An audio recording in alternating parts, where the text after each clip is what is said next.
ఈరోజు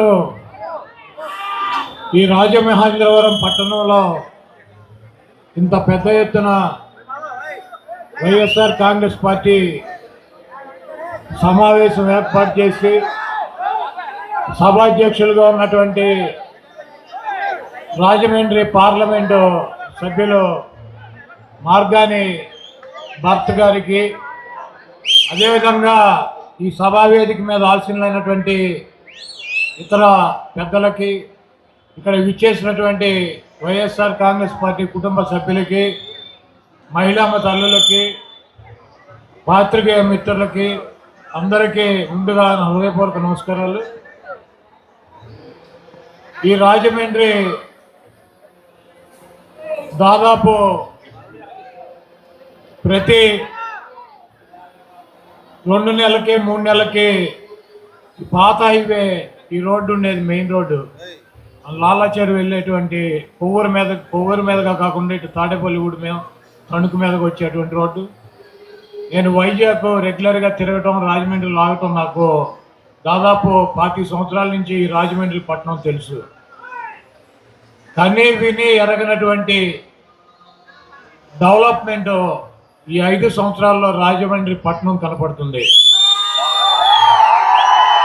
ఫ్లైఓవర్లు కావచ్చు, రైల్వే స్టేషన్ కావచ్చు, ఇక్కడ ఉన్నటువంటి ఈ కంబాల చెరువు కావచ్చు, ఈ మైదానం కావచ్చు, డివైడర్లు కావచ్చు, రోడ్లు కావచ్చు, ఫ్లైఓవర్లు కావచ్చు, ఈ రాజమండ్రి పట్టణంలో ఉన్నటువంటి కొత్తగా నిర్మాణం చేసినటువంటి మెడికల్ కాలేజీ కావచ్చు, అనేక సామాజిక వర్గాలకు కేటాయించినటువంటి కమ్యూనిటీ హాల్స్ కావచ్చు, ఇక్కడ ఉన్నటువంటి 25,000 మంది నిరుపేదలకి ఇళ్ళు పట్టాలు ఇవ్వాలన్నటువంటి దృఢ సంకల్పంతో ముఖ్యమంత్రి గారితో మాట్లాడి ఆ పట్టాలు ఇచ్చేటువంటి కార్యక్రమం కావచ్చు, ఒక ప్రజాప్రతినిధి తన ప్రాంతాన్ని అభివృద్ధి చేసుకోవాలన్నటువంటి చిత్తశుద్ధితో పనిచేస్తే ఆ ప్రాంతం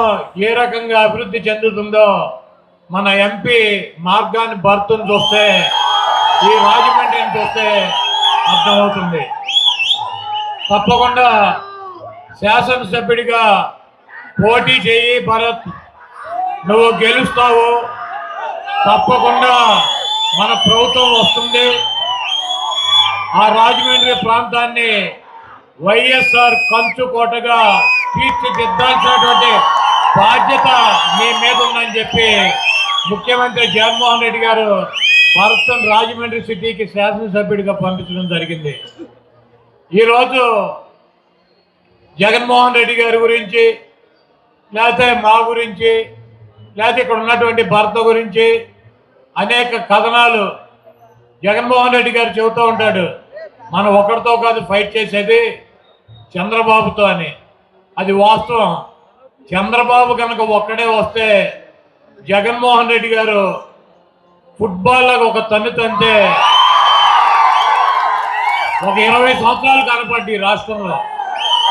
ఆ సంగతి ఆయన కూడా తెలుసు. అందుకే ఒక పక్కన దత్తపుత్రుడిని పెట్టుకుంటాడు, ఇంకో పక్కన ఉత్తపుత్రుడిని పెట్టుకుంటాడు. వెనకాల బీజేపీ వదినమ్మ వస్తుంది. ముందేమో ఇప్పుడు కాంగ్రెస్ షర్మిలమ్మని తెచ్చుకున్నాడు, చెల్లెమ్మనే.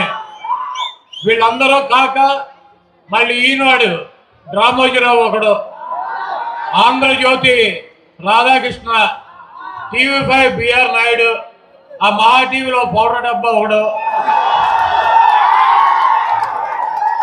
ఇప్పుడు వీళ్ళందరూ సరిపోక నిన్న రాత్రి ఒకడు పట్టుకొచ్చారు, పీకే ప్రశాంత్ కిషోర్.